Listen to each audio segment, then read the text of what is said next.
아브라함은 강대한 나라가 되고 천하 만민은 그로 말미암아 복을 받게 될 것이 아니냐. 내가 그로 그 자식과 권속에게 명하여 여호와의 도를 지켜 의와 공도를 행하게 하려고 그를 택하였나니 이는 나 여호와가 아브라함에게 대하여 말한 일을 이루려 함이니라. 아멘.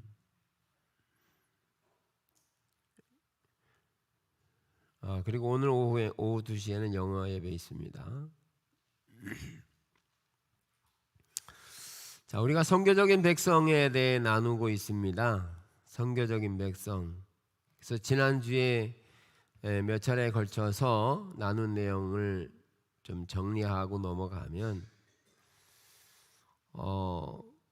출애굽기 19장에서 하나님께서 하나님의 능력으로 출애굽을 시키고 그들을 하나님께로 인도했다라고 말하면서 하나님께서 세 가지를 말씀하시죠. 첫째는 하나님이 보물로 선택하신 소중한 보물로 부르셨다. 소유, 하나님의 특별한 소유. 그래서 왕에게는 왕이 가지고 있는 재산, 소유가 있었는데 우리를 하나님의 소유로 삼으셨다. 특별한 소유로 삼으셨다라는 것과 그리고 왕의 재산으로 또는 왕의 소유로 삼으시고 나서 두 가지의 역할을 하게 하셨다. 첫째는 하나님의 제사장 나라가 즉 제사장이 되도록 하셨다. 제사장의 역할은 특별히 두 가지를 의미합니다. 제사장은 하나님의 율법을 가르치는 자로서의 일, 그리고 이스라엘 백성들의 죄를 대신해서 하나님께 드림으로 백성의 죄를 사하는 두 가지의 역할을 하게 한 거죠. 그래서 특별한 소유로 삼아서 제사장 나라, 즉 제사장이 되게 함으로 그 제사장은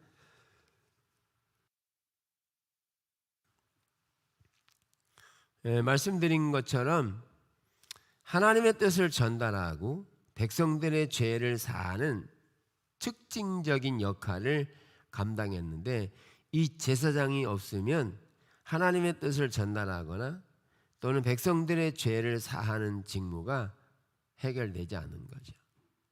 그래서 제사장은 너무너무 소중한 직무에 해당하는 거죠.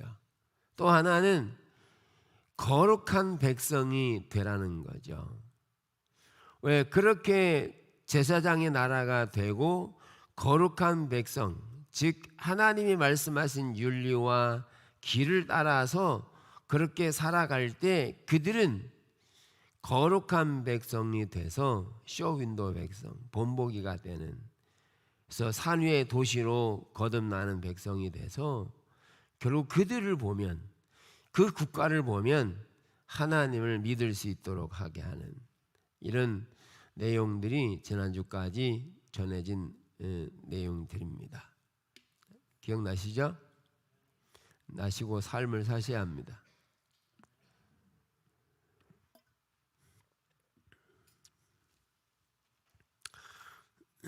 자, 이렇게 세 가지의 내용을 말씀을 드리면서 그렇게 하나님께서 구체적으로 선택하신 것을 말하면서 오늘 창세기 18장 18절부터 19절, 특별히 19절의 내용을 보면서 하나님께서 세 가지의 내용을 말씀하세요. 세 가지의 내용. 첫째, 하나님의 선택. 두 번째, 하나님의 윤리. 셋째, 하나님의 선교. 이렇게 세 가지를 말씀하세요. 그래서 19절의 내용을 보면 하나님이 선택하고 하나님의 의와 공도를 행하도록 불렀다. 그리고 하나님께서 아브라함을 통해 열방에게 복음이 전해지도록 하나님의 뜻을 이루는 백성으로 삼으셨다. 이렇게 세 가지로 정리해 볼 수 있어요. 그래서 선택, 윤리, 그리고 선교, 이렇게 이어지거든요. 그래서 세 가지 내용을 말씀드릴 때 오늘은 첫 번째 선택에 대한 부분만 살펴봅니다. 그동안 많은 역사를 흘러오면서 오해되는 한 가지의 요소가 있는데 그게 뭐냐면 하나님의 선택과 관련된 것입니다. 이것이 신학적으로도 논쟁이 되는 요소이거든요. 하나님의 선택과 관련해서 하나님이 누구를 선택했냐, 또 교단적으로 말하면 뭐 칼빈이냐 알미늄주의냐 뭐 이렇게 나눠서 신학적으로도 얘기를 하거든요. 그런데 선택과 관련해서 많은 오해가 있는 것이 하나님이 누구를 선택했느냐, 그리고 선택받지 못한 사람은 어떻게 되느냐라는 이해들을 가지고 있는데 이런 부분에서 오해되는 영역이 있어요. 그러나 오늘 성경 구조를 보면 이런 부분들이 잘 이해되어져요. 그래서 오해되는 영역이 뭐냐 하면 하나님이 우리는 선택했지만 아직 믿지 않는 사람들은 선택하지 않았느냐, 이런 이해인 거죠. 그런데 하나님의 선택과 관련해서 하나님은 창세기 12장에서도 말씀하고 18장에서도 말씀하고 그리고 출애굽기 19장에서도 말하고 있는 것처럼 하나님께서 구체적으로 우리를 선택하신 목적은 한 사람 아브라함을 선택하고 그 민족을 이루고 그 민족을 통해 열방이 복을 받도록 하나님의 선택이 이루어짐으로 인해서 아브라함 한 사람을 선택하고 그 아브라함을 통해 다른 사람들에게 복이 되도록 하는 이해를 가지고 있어서 아직까지 믿지 않는 자들은 무슨 몫이냐 하면 우리가 그런 선교적인 삶, 즉 윤리적인 삶을 통해서 믿지 않는 자들에게 즉 그들이 선택되고 부르심을 받고 그리고 하나님 나라에 들어갈 수 있도록 은혜를 입게 되는 요소를 말하고 있는 거죠. 그래서 예수님 시대에도 바리새인들 사두개인들의 형태를 보면 예수님은 그 바리새인들을 향해 지적하죠. 너희는 천국에 들어가지도 않으면서 이어서 천국에 들어가려고 하는 자들까지 가로막고 있다, 이렇게 말하죠. 이 말이 무슨 말인가 하면 그들이 천국 들어가지도 않아요. 하나님의 길을 따라 살지도 않아요. 근데 문제는 자기들이 행하는 행동으로 인해서 천국에 들어가고자 하는 사람들까지도 가로막고 있는 거예요. 즉 그들의 삶이 본이 되지 않아서 오히려 하나님의 길까지 가로막고 있는 형태를 이야기하고 있죠. 그러면 선택과 관련해서 오해하지 말아야 될 게 하나님이 나를 선택했다면 우리 가정에서는 나를 본보기 삼아서 가족들을 구원하게 한 거고요. 내가 살고 있는 집 주변에는 나를 통해서 그 집 주변이 복이 되도록 하게 하시고 한 나라를 선택하신 것은 그 나라를 통해 전 세계 열방 가운데 구원으로 초청하는 민족이 되도록 하나님이 오늘 성경에 말하고 있는 거예요. 요한복음 15장 16절에서도 너희가 나를 선택한 것이 아니라 내가 너희를 선택했다라고 말하면서 이 선택하면서 너희가 열매를 맺게 하고 더 풍성히 열매를 맺도록 내가 너희를 선택했다, 이렇게 말해요. 그럼 하나님의 선택은 단순히 인간이 한 사람의 영적 구원이나 한 사람이 잘 되는 것만이 아니라 그걸 넘어서 많은 주변의 사람들에게 결국 내가 선택된 본보기로서 믿지 않는 자들이 나를 보고 그들이 예수 그리스도를 하나님을 선택할 수 있도록 하나님이 말씀하시고 성경에 기록하신 거죠. 그러니까 모든 사람이 구원을 받는다는 말 속에도 나를 통해 열방이 구원받을 것, 나의 삶을 통해서 그들이 주께로 돌아올 것, 이런 요소들이 포함되어 있기 때문에 선택은 한 사람의 선택이지만 모든 사람들에게도 하나님의 선택에 유효한데 그 책임이 누구한테 있냐? 우리에게 있는 거예요. 우리가 어떻게 사느냐에 따라서 다른 사람들에게 천국을 제공할 수도 있고 가로막을 수 있는, 그들이 선택할 수 있는 폭을 우리에게 주신 거죠. 그러니까 이게 성경에 기록된 내용이에요. 그러니까 우리는 성경의 길을 따라서 살아야 되는 것이 해도 되고 안 해도 되는 게 아니고, 우리는 반드시 그렇게 살아가도록 부름을 받았다는 거예요. 그게 성경이에요. 그게 교회의 정체성이고. 그래서 이러한 내용들은 말씀드린 것처럼 창세기나 출애굽기나 모든 부분에서 베드로전서 2장에서도 같이 연결되어 있습니다. 성경 전체가 그렇게 한 사람의, 한 민족의 본을 통하여 열방이 복을 받도록 하셨기 때문에, 그래서 선택에 대한 오해는 사라질 수 있는 것이죠. 그래서 오늘 성경은 아브라함은 강대한 나라가 되고 천하 만민은 그로 말미암아 복을 받게 될 것이다. 여러분, 한 나라가 강하게 되는 것, 그 민족만을 위한 게 아닙니다. 그래서 우리가 기억해야 될 게, 우리 한 사람이 잘 된다고 해서 한 사람만 잘 먹고 잘 사는 거, 그거요 성경적이지 않아요. 그걸 어떻게 해야 돼요? 열방이 복을 받도록 살아야 합니다.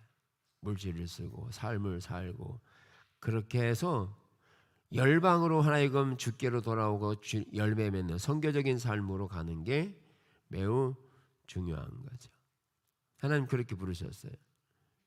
그러면서 내가 그로 그 자식과 권속에게 명하여 여호와의 도를 지켜 의와 공도를 행하게 하려고 그를 선택하였나니, 이는 나 여호와가 아브라함에게 대하여 말한 일을 이루려 함이라. 여기 택한 것은 윤리 뒤에 나오는데, 영어 성경은 선택이 먼저 나옵니다. 하나님이 우리를 선택했다. 그리고 여호와의 의와 공도를 행하게 했다. 그리고 세 번째, 하나님께서 아브라함에게 대하여 말한 일을 이루겠다. 이렇게 세 가지로 정리할 수 있어요. 그래서 하나님의 선택, 그 선택은 윤리적인 삶을 살도록 요구하고 있고, 그리고 그것을 통해 열방이 하나님의 약속을 이루는, 그 열방에게 복이 되는 삶으로, 이렇게 세 가지로 정리하면서 하나님이 우리를 선택했다는 겁니다. 자, 이런 하나님의 선택에는 하나님의 윤리가 동반되고, 그 윤리를 통해 선교적인 삶을 살아가는 것입니다. 그런데 이 중간에 나오는 윤리적인 삶은 하나님 아버지가 선택하신 목적에 해당하고, 그리고 윤리 뒤에 나오는 선교는 열방의 복이 되고자 하는 하나님의 기초가 됩니다.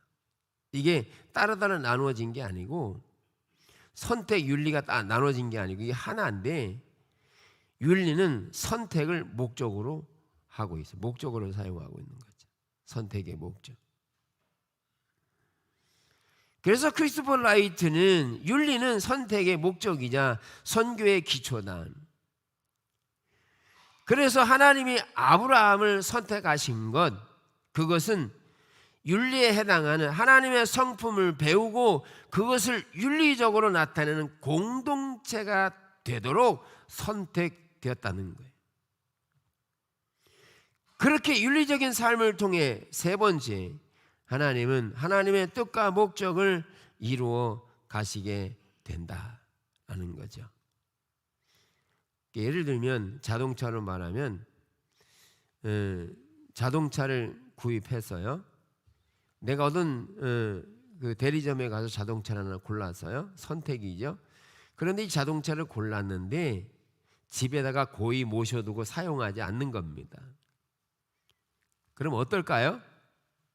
그리고 우리 집에 자동차 있거든. 자랑만 해요. 그리고 사용하지는 않아. 운전하지는 않아. 그래서 내가 자동차를 선택했긴 했지만, 그러나 자동차가 주어진 목적을 따라 살지 않으면 그것이 사람에게 유익을 주지 못하잖아요. 그걸 통해 열매를 맺지 못하죠. 그러면 자동차가 산 의미가 있을까요? 사람들에게 자랑거리는 삼을 수 있지만 실제적으로는 그 차는 아무런 의미가 없어집니다. 산 의미가 없어진다고요. 그 차를 선택한 의미가 없어진다고요.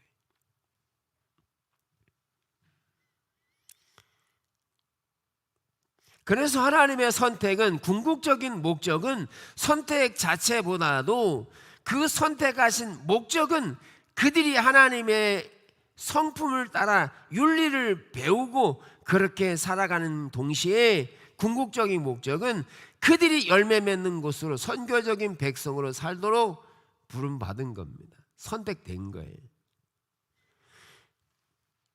그래서 이 선택에는 중요한 두 가지의 내용이 있는데, 첫째는 하나의 선택은 특권이라고 이해할 수 있어요. 특권. 예를 든 것처럼 여러분 자동차 대리점, 지금 뭐 대리점도 잘 안 가지만 대리점에 가가지고 하나를 딱 선택했어요. 그러면 그 차가 선택받은 것은 특혜예요. 그죠?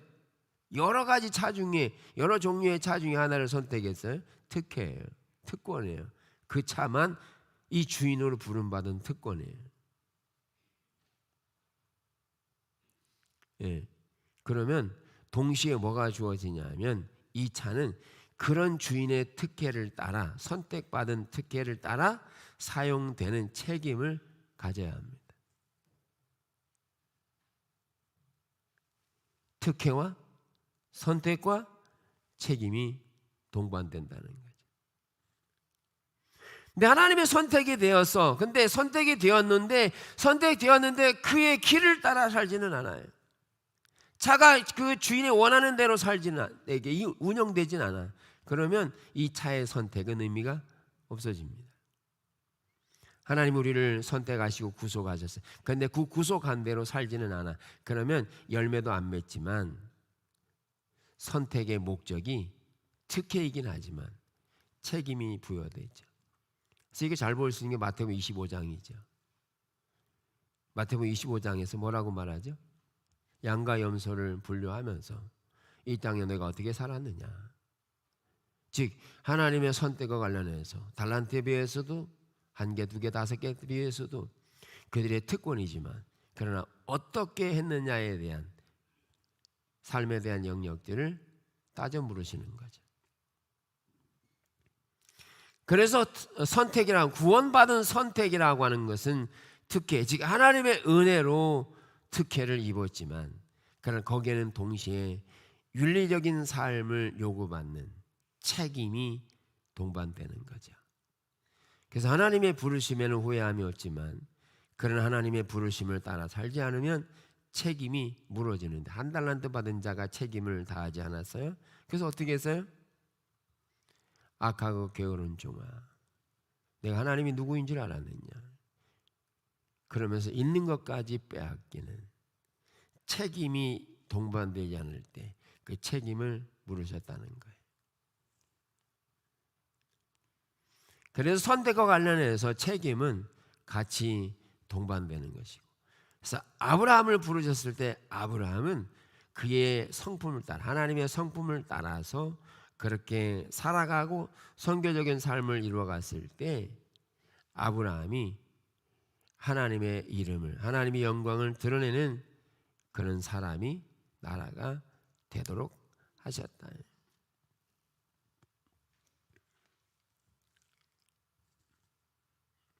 하나님께서는 왜 아브라함을 선택하셨을까? 하나님은 하나님의 의와 공도를 행할 백성을 만드시기 위해서 아브라함을 부르신 거예요.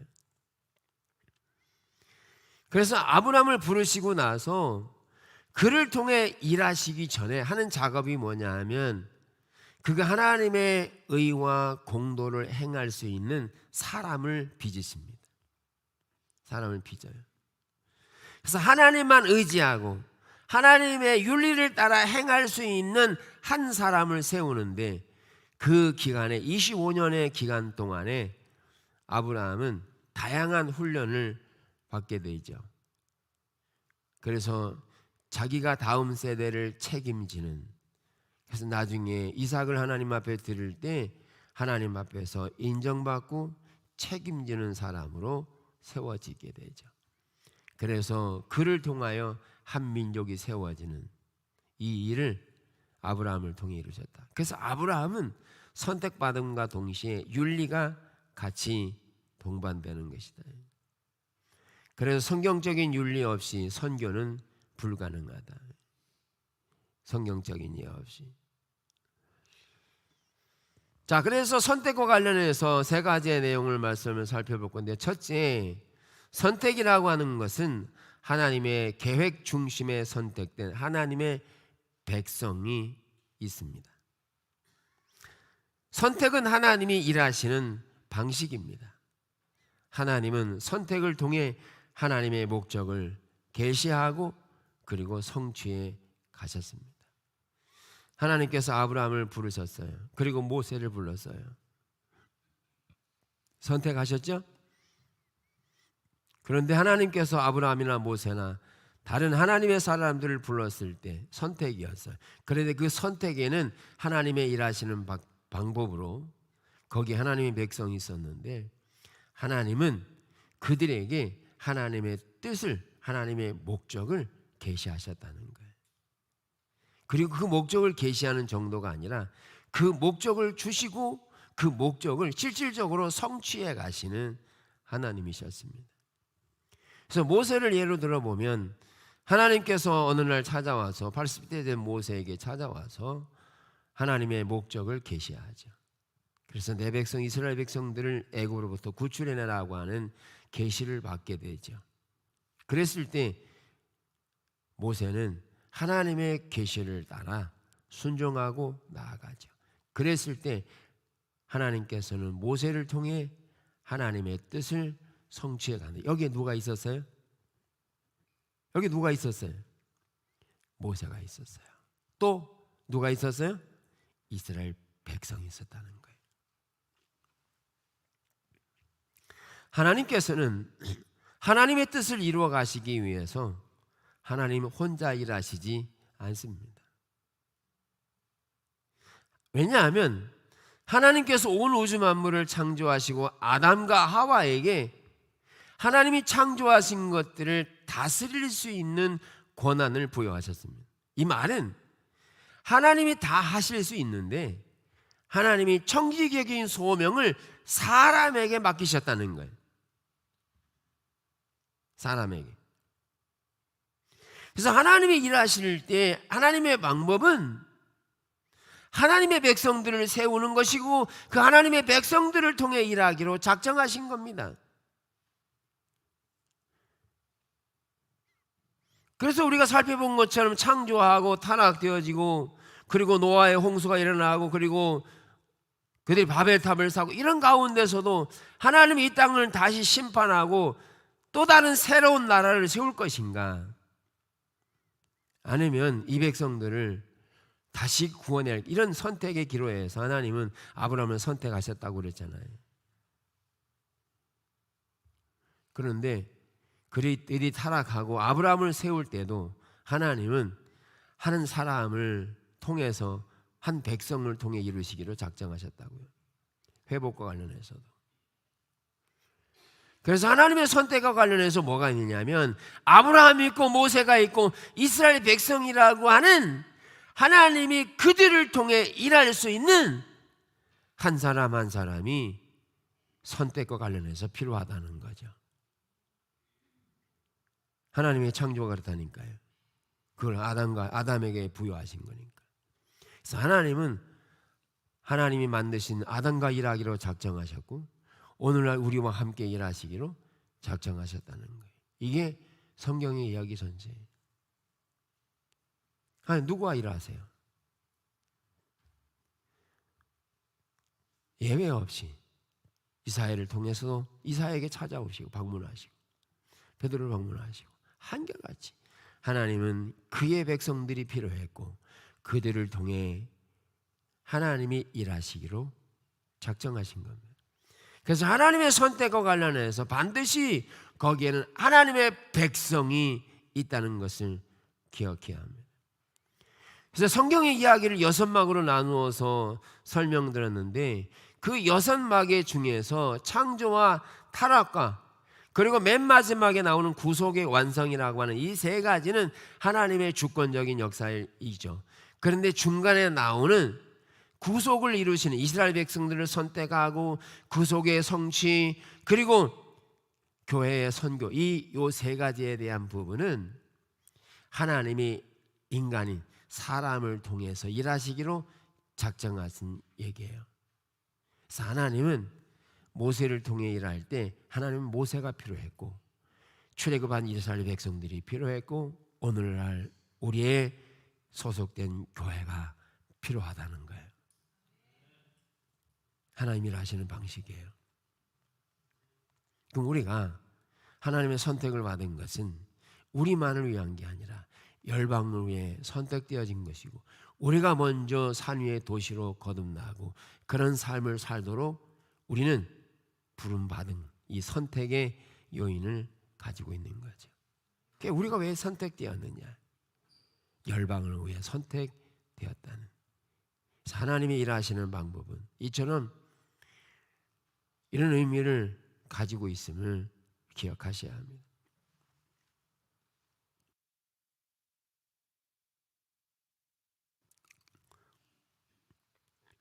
이게 성경 전체의 이야기입니다.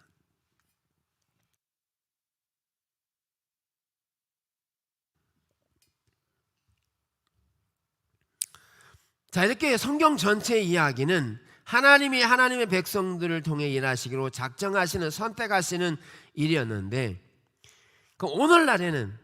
오늘날에는 성경이 우리가 기록되지는 않았지만 성경은 어김없이 오늘날에도 우리에게 하나님은 찾아오셔서 우리를 선택하고 부르시고 우리를 통해 열방에게 복음을 전하도록 하게 하시는 하나님께서 계시하시고 성취하시는 일을 하고 계십니다.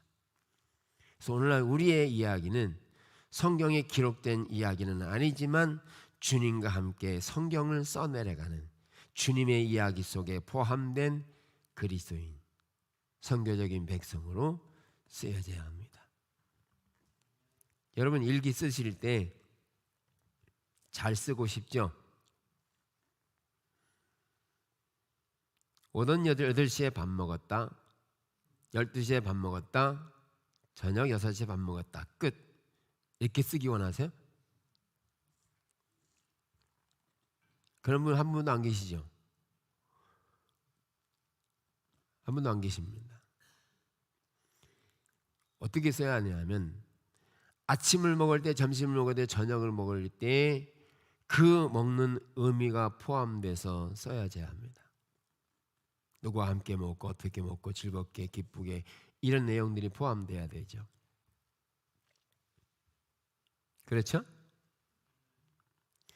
우리의 인생의 삶의 이야기를 주님과 함께 써내려갈 때 하나님이 우리를 통해서 하신 주님의 나라에 동참해서 하나님의 백성으로 이렇게 동참해서 이루어 가신 일들을 기록하고 성경에 기록할 뿐만 아니라 즉 우리의 신비에 기록할 뿐만 아니라 이것이 주님 앞에 갔을 때에도 영원히 남을 기록으로 쓰여져야 한다는 거죠. 근데 주님 앞에 가는데 쓰여진 게 없어. 어떻게 하실랍니까?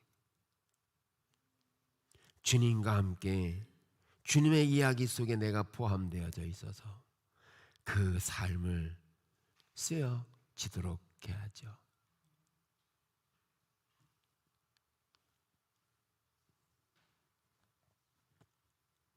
그래서 이야기의 중심 줄거리는 하나님의 선택된 백성이라는 거예요. 중요한 것은 성경의 이야기는 하나님이 선택된 백성을 다루시는 것에 대한 이야기로 가득 차 있고 하나님이 세상을 위한 자신의 목적을 그들 안에서 그리고 그들을 통해 이루어 가시는 것을 그들은 그들의 자신들의 삶 속에 보편 역사를 목표로 즉 하나님이 모두를 위해 의도하신 화해와 회복을 떠맡는 백성이 돼야 한다.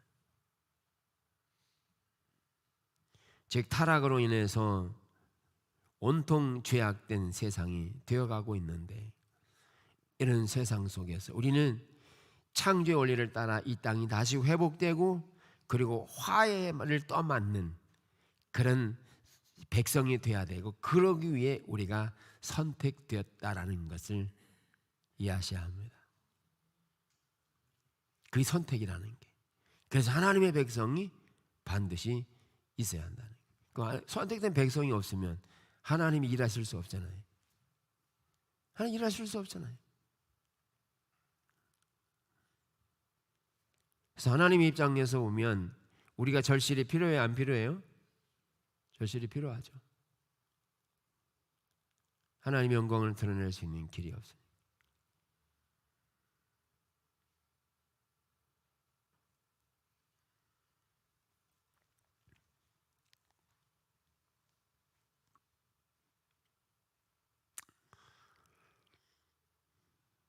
오늘날의 세상은 이처럼 하나님의 백성들이 그런 선교적인 백성의 삶을 잃어버리고 이런 영역들을 다 어디다가 간과해 버렸냐 하면 세대주의나 아니면 이성주의나 이런 데다가 다 이렇게 맡겨버린 거죠. 세상이 잘못한 것처럼. 근데 성경은 처음부터 끝까지 하나님의 백성들을 선택해서 세상을 바꾸시고, 그리고 창조부터 시작해서 하나님은 회복을 말씀하고 계세요. 그러니까 이성주의가 더 큰 문제가 아니라 우리가 선교적인 백성으로 살아가는 게 더 우선된다는 거예요. 이해하세요? 우리가 그렇게 살지 않으면, 그 선택된 백성으로 그렇게 살아내지 않으면 세상은 회복될 길이 없는 거죠. 그런 역사를 살펴보더라도, 부흥이 왔던 역사들, 오순절의 역사만 하더라도 오순절에 하나님의 성령이 임하셔서 그 시대를 바꾸고 사람들의 마음을 바꾸고 환경을 바꾸시잖아요. 그렇게 악랄했던 사람들이 자기의 죄를 회개하고 돌이키며, 그리고 세부적으로 무엇이 죄인지가 드러나고, 그러면서 자기의 것을 자기의 것으로 여기지 않고 모두 다 나누면서, 그렇게 나눠도 하나님으로 만족하고 그 모든 필요를 채우시는 것이 하나님인 줄 아는 그런 회복된 초대교회가 된 거죠. 결국 회복시키는 것은 이성주의가 아니라 주님만이 하시는 일이고, 하나님의 백성들을 통해서 주님이 하시는 일인 것. 결국 무슨 일이냐? 우리가 새롭게 돼야 합니다. 우리가 먼저 새롭게 돼야 해요.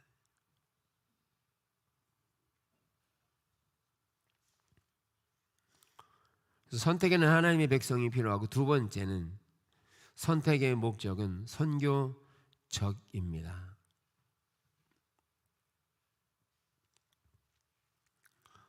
말씀드린 것처럼 선택에 대한 오해가 생기면 구원에 대한 올바른 이해가 안 됩니다. 구원에 대한 올바른 이해. 하나님이 나를 선택하셔서, 그리고 내가 구원받아서, 하나님의 은혜로 내가 구원받고 선택받아서 너무너무 놀라운 일이죠. 근데 그것만 이해하고 구속의 삶, 그리고 선택된 백성으로서의 윤리적인 삶과 선교적인 백성으로 살아내지 않으면서 선택만을 강조하면 우리는 구원에 대한 오해가 생기는 거죠.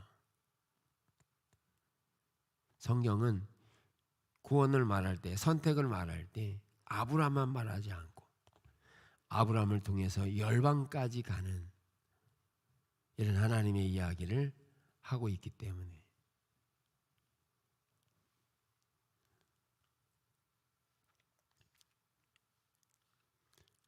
그래서 우리는 실제적으로 삶을 살아갈 때 너무나 개인주의적이고 영적인 것만 이해하면 안 됩니다. 구속은 말씀드린 것처럼 포괄적인 내용을 다 담고 있기 때문에, 정치, 경제, 사회, 문화, 체육 모든 부분에 구속의 포괄적인 내용을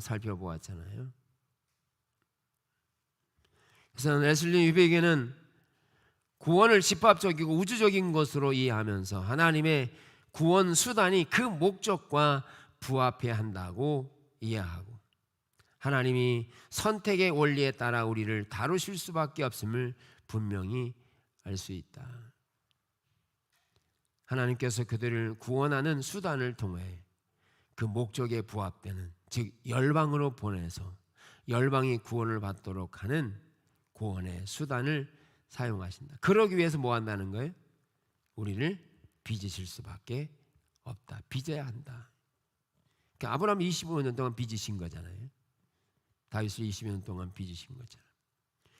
그렇게 빚으셔서 선교적인 백성으로 살도록 하게 하신다. 예. 그래서 하나님의 백성이 필요하고 하나님의 목적을 이루어가도록 하시는 데 의미가 있어요. 그래서 우리는 선교적이어야 돼. 아멘. 선교적이어야 합니다.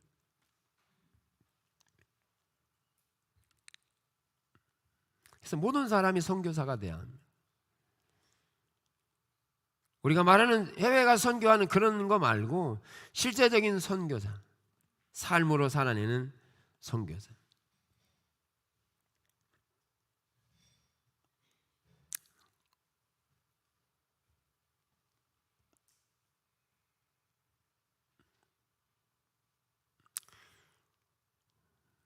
마이클 고인은 레슬리 뉴비긴을 인용하면서 선택된 백성은 세상을 위해 선택된다. 교회의 선교는 세계 역사의 의미와 목적에 대한 실마리다.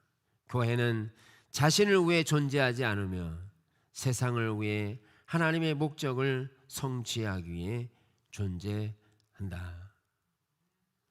교회는 교회 자체를 위해 존재하는 게 아니라 열방을 위해 교회는 존재한다. 그래서 우리는 선택된 하나님의 백성은 세상을 위해 존재한다. 단순히 나의 구원만을 말하지 않고 그 선택에는 선교적인 백성으로 나가 열매 맺도록 하게 하신다.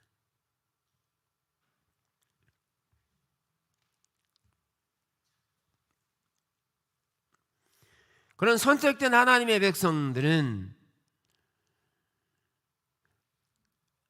하나님께서 가지신 보편적인 목적을 알리시고 또 그를 통해 선택된 공동체를 통해서 화해를 이루는 백성으로 하나님의 보편적인 목적을 이야기하고 있다.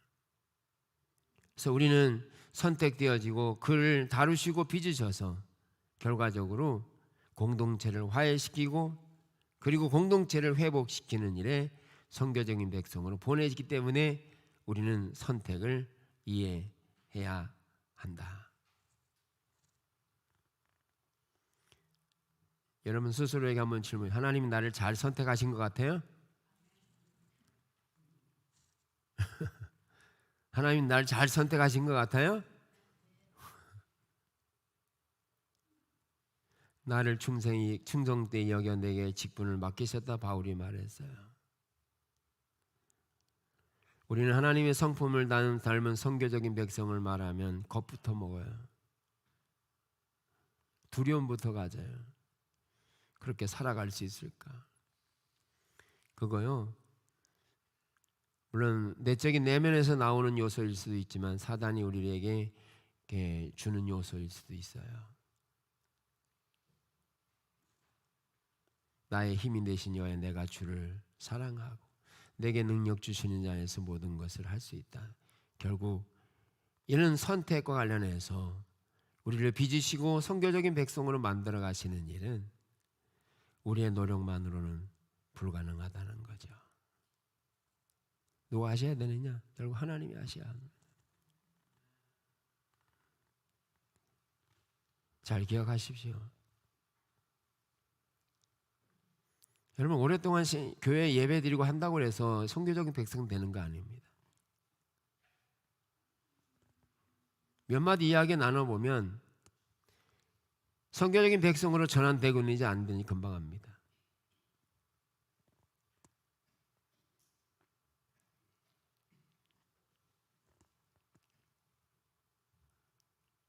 한마디만 해보면 뭔지 아세요? 안 따라가면 그렇게 안 다뤄집니다. 시간만 낭비해요.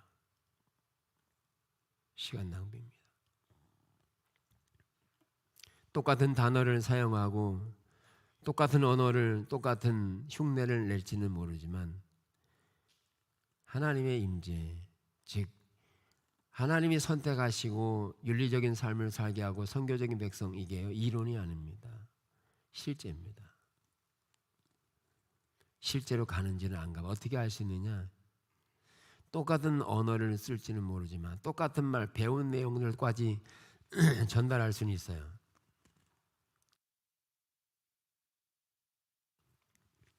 근데 실제로 가지 않는 사람은요, 그 길을 볼 수가 없어요. 안 보이게 돼 있어요. 그러니까 지식만 있는 거죠. 그러니까 심각하게 고민해야 합니다.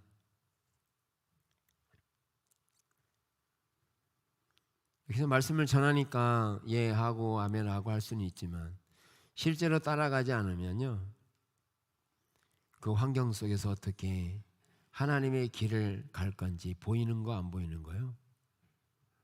금방 나타납니다.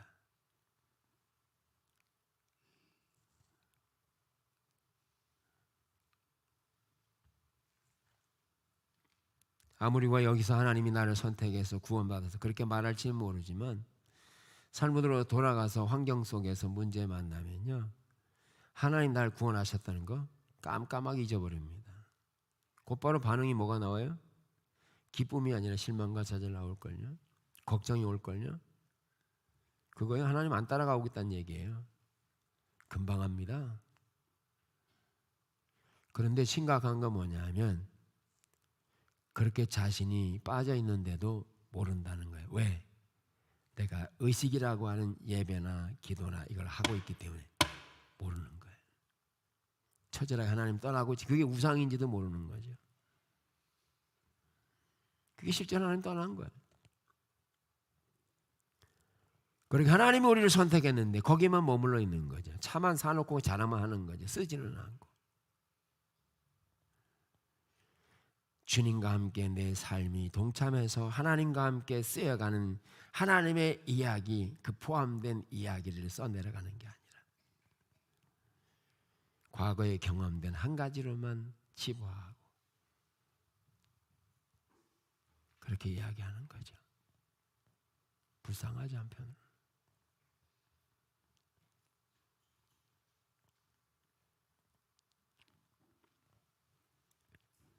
그래서 사람들이 많이 모였다고 교회가 되는 게 아니고요, 그런 한 사람 한 사람이 세워진 사람들이 있어야 교회가 되는 겁니다. 교회는 음부의 권세가 이기지 못하는 교회로 세워져야지, 조금만 흔들어도 사람들이 와르르 무너지는 거, 그거 세워진 거 아닙니다. 우리는 그런 정체성 위에 세워져야 합니다. 그러지 않으면 많이 모이더라도 허물어지는 것은 금방 허물어집니다.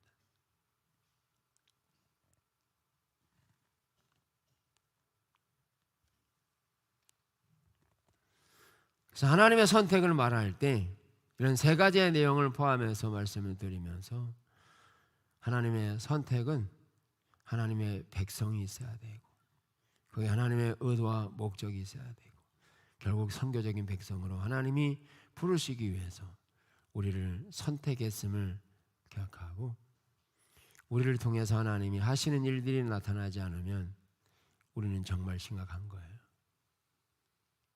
하나님과 함께 어떤 역사도 함께하지 않는. 그래서 아무쪼록 우리가